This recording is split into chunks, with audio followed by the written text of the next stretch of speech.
4 p.m. yesterday. More than 200 million people worldwide have now been infected with COVID-19. The World Health Organization is urging wealthier countries to delay vaccine booster shots until people in developing nations get their first dose. I understand the concern of all governments to protect their people from the Delta variant. But we cannot and we should not accept countries that have already used most of the global supply of vaccines, using even more of it, while the world's most vulnerable people remain unprotected.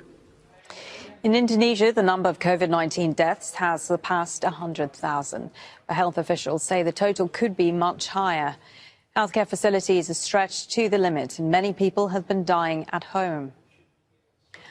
China is racing to contain an outbreak of COVID-19 driven by the Delta variant. It reported 85 infections on Thursday. Beijing has tightened overseas travel restrictions to curb the spread.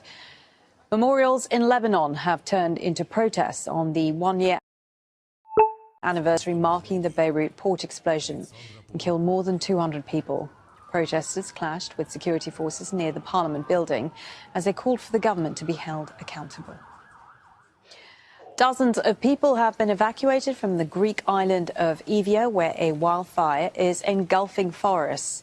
The blaze has destroyed at least 150 homes. It's one of 100 burning across the country.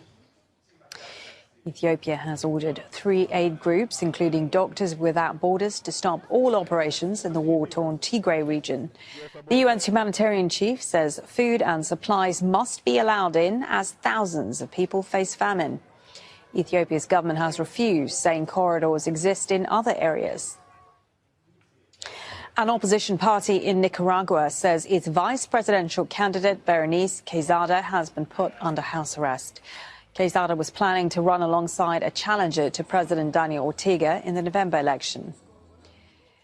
Mexico's government is suing U.S. gun makers for negligence. It says reckless business practices have caused a flood of illegal weapons, fueling gang violence.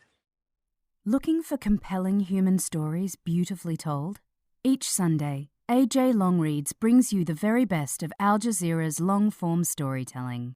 Subscribe to AJ Longreads wherever you get your podcasts.